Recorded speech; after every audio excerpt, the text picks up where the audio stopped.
Halo, selamat pagi semuanya. Welcome back to Cinta Delima Channel. Apa kabar teman-teman aku semuanya? Semoga kabar baik ya. Aku ucapin terima kasih dulu buat teman-teman yang sudah mensupport channel aku dari awal ya. Dan buat teman-teman yang baru datang di channel aku, welcome to my channel. Terima kasih udah mengunjungi channel aku. Jangan lupa sekalian di subscribe, dinyalakan tanda loncengnya juga agar teman-teman selalu mendapatkan notifikasi video terbaru dari aku.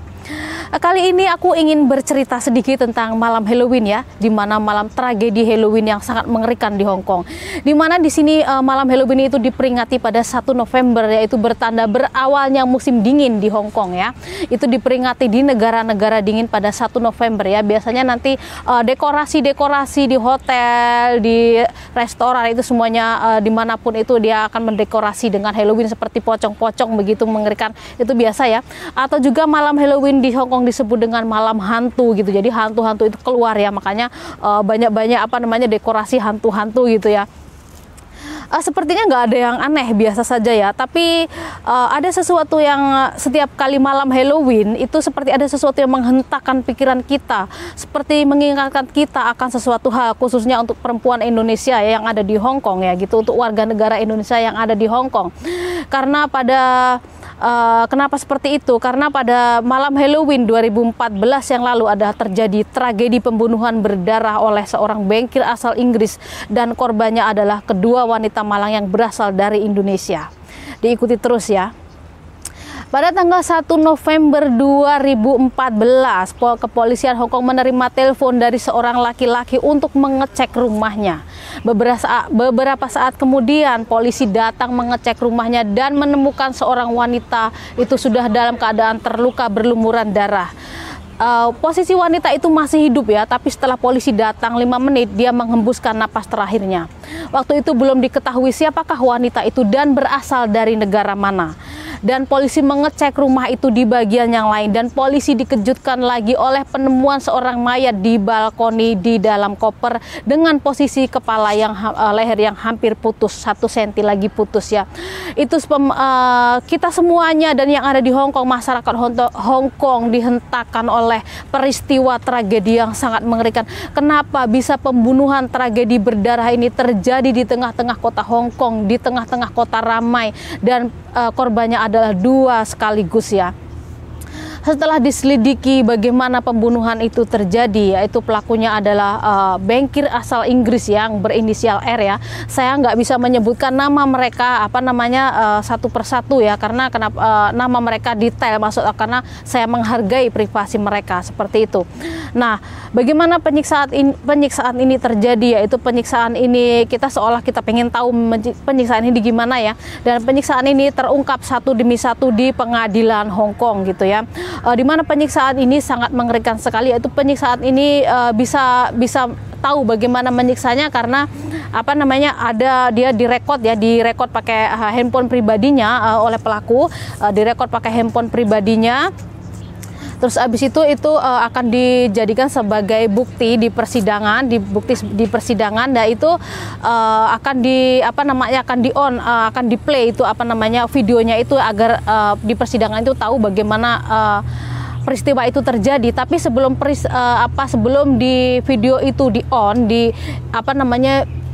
diputar di ruang sidang, beberapa hakim sudah menyaksikan di ruang tertutup secara pribadi, dan ketika video itu akan ditontonkan di ruang sidang, beberapa hakim satu hakim sempat mengingatkan kepada kepada semua yang hadir di persidangan, bila ada di antara yang ikut sidang ini yang paranoid atau takut dengan penyiksaan dan kekerasan sebagainya, diharapkan untuk keluar ruangan karena penyiksaan ini sangat mengerikan, khususnya wanita yang nomor 1 tadi yang di dalam koper ya.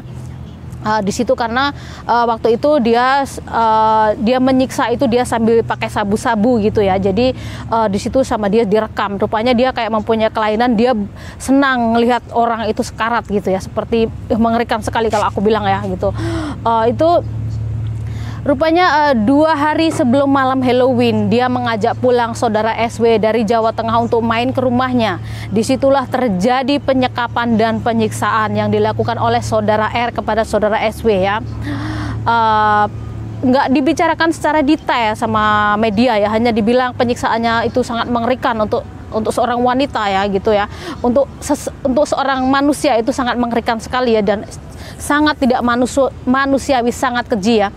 Disuruh juga pakai rokok, juga dicubit, dibenturkan kepalanya juga, terus juga disiksa pakai benda-benda tumpul juga ya gitu. Sebelum akhirnya dia dibunuh, yang terakhir itu dia diseret ke dalam toilet, disuruh menjilati toilet dia ya, disuruh menjilati toilet. Setelah itu dia bilang, tersangka bilang ingin mengakhiri penderitaan yang disiksa itu tadi. Saya ingin mengakhiri penderitaan kamu. Bagaimana cara dia mengakhiri penderitaannya tadi, itu dengan memotong lehernya ya, dipotong lehernya bagian depan di dalam toilet itu tadi. Setelah dipastikan meninggal, saudara R itu keluar ruangan beberapa saat, tapi dia sempat bilang kepada hakim bahwa dia di situ ada dia kembali lagi untuk memotong lehernya bagian belakang. Kenapa ditanya dia kembali lagi? Karena dia pikir tadi setelah dia memotong leher bagian depan, dia keluar beberapa saat, tapi seperti ada di pikirannya belum yakin kalau dia itu sudah meninggal, cewek itu. Jadi dia kembali lagi ke toilet, ke kamar mandi untuk memotong leher bagian yang belakang biar itu benar-benar mati, seperti itu ya. Itu untuk korban yang pertama. Dan setelah itu meninggal, dia pergi keluar untuk mencari mangsa baru ya. Dan kali ini teman kita yang nasib baik tidak beruntung, tidak sedang tidak laki ya di nasibnya dia gitu ya, tidak berpihak kepada dia, nasib buruk sedang berpihak kepada dia. Akhirnya dia main ke rumahnya dia, dan kita nggak ngerti penyiksaan seperti apa yang dilakukan oleh yang kedua ini, karena di situ tidak ada rekaman, dan dia juga di ruangan itu, di sidang itu dia banyak diam ya ketika di persidangan itu. Jadi kita tahu detailnya hanya dia menyiksa wanita pertama ini ya. Nah, dan sekarang dia dihukum seumur hidup. Dan kita penasaran seperti apa sih siapa sih dia bisa sekejam itu saudara R. Saudara R itu ada seorang bankir di Hong Kong ya, yang bekerja di Bank of America. Kenapa dia disebut bankir juga? Karena dia memiliki sebagian saham di Bank of America, itu adalah miliknya dia. Jadi selain dia pegawai di bank itu, dia adalah bankir karena dia memiliki saham uang itu, sebagian yang ada di Bank of America itu adalah miliknya. Jadi dia disebut bankir ya gitu. Dia berasal dari dia berasal dari Inggris ya, dimana setelah banyak media meliput dia setelah tragedi ini, dia adalah berasal dari keluarga yang broken home. Dia sempat diasuh oleh ibunya, dan waktu itu dia mengulas juga bahwa dia sempat akan diperkosa, akan disodomi oleh pamannya sendiri. Jadi mungkin masa lalu, masa kecilnya dia itu ya mendidik dia mempunyai sifat yang buruk dan ke bawah sampai dia dewasa gitu ya. Itu mungkin masa lalu dia yang mungkin tidak bisa hilang dalam ingatan dia, sehingga dia mempunyai kepribadian yang berbeda dari yang lain gitu ya. Itu kalau itu riwayat sejarah keluarga dia yang sempat diliput oleh media ya gitu. Dan dia juga itu sekolah di Cambridge. Cambridge itu ada sekolahan Bonapi atau sekolahan favorit yang ada di UK, di Inggris ya. Di situ orang-orang yang masuk ke sekolah itu adalah orang konglomerat, orang-orang elit, anak-anaknya pejabat dan orang-orang pintar, orang berduit ya. Karena yang masuk ke Cambridge itu ya, karena lulusan dari sekolah itu benar-benar terjamin dia pintar, dia pokoknya pintar gitu ya. Nah, jadi wajar sekali kalau dia itu juga bankir dan dia punya banyak uang gitu ya. Dan ada juga salah satu media yang menceritakan bahwa dia itu sebelumnya dia itu punya perempuan, punya cewek berasal dari negara Asia tapi bukan dari Indonesia ya. Mereka sudah berencana menikah gitu ya. Tapi setelah 2 minggu sebelum pernikahan itu, katanya perempuan itu ingin pulang ke negaranya sebentar. Tapi setelah itu tidak ada kabar sama sekali ya. Jadi mungkin dia putus asa ya. Mungkin dia ingat masa lalu dia yang kurang kasih sayang dari orang tuanya karena broken home. Mungkin dia ingin mendapatkan kasih sayang, tapi ternyata mungkin perempuan itu menipu dia, mengkhianati dia. Kita serba nggak tahu ya. Dan dia adalah seorang bankir, dia punya banyak sekali uang. Jadi kita seperti yang media sebutkan juga, dia tinggal di apartemen mewah di Hong Kong ya. Kalau di Hong Kong itu harga apartemennya itu 6.000 dolar Hong Kong, itu kalau uang Indonesia sekitar 150 juta satu bulan sewanya. Itu mewah sekali ya, ada kolam renangnya ya, karena dia orang kaya. Dan itu juga mungkin nggak tahu, kita serba nggak tahu ya, berapa puluh uang yang sudah dibawa, yang sudah diambil wanita itu dari dari saudara R ya, karena kita ketahui perempuan dari negara itu sangat pintar sekali mengambil uang dari laki-laki gitu ya, dia kayak pintar main scammer gitu ya.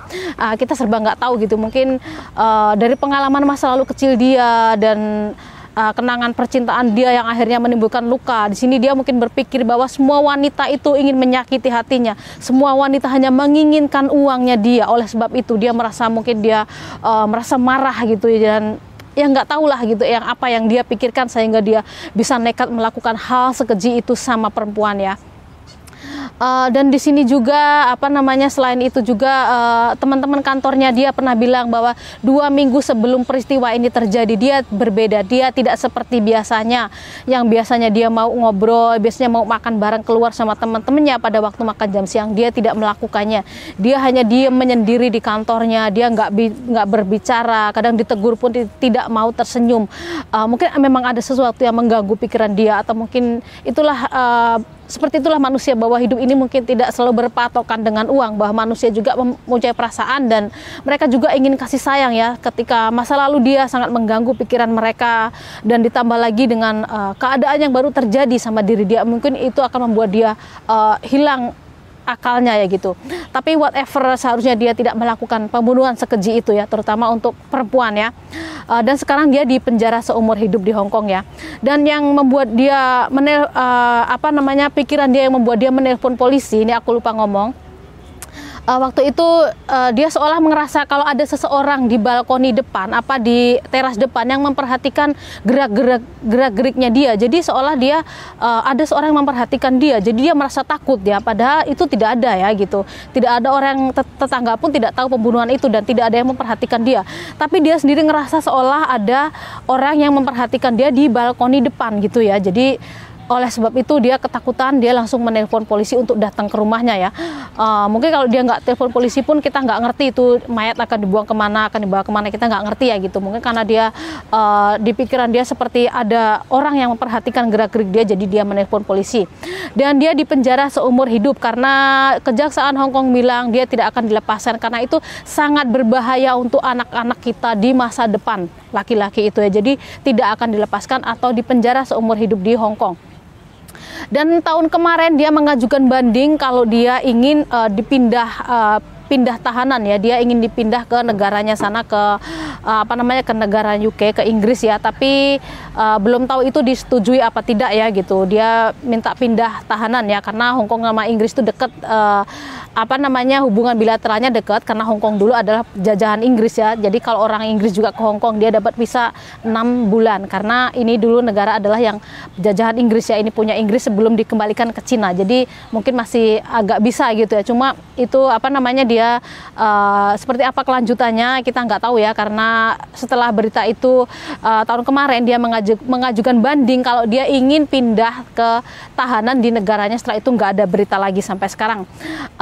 Dan itu cerita aku tentang Halloween yang sangat mengerikan di Hong Kong, dan kenapa sih setiap malam Halloween selalu mengingatkan kepada kita akan peristiwa itu. Dan aku berharap semoga teman-teman aku, perempuan-perempuan Indonesia, perempuan yang ada dimanapun juga akan selalu selamat ya, nggak akan mendapatkan nasib sial seperti kedua teman kita, atau nasib malang seperti teman kita itu ya. Semoga kita selalu dilindungi sama yang di atas, dan kita selalu menjaga diri kita baik-baik ya.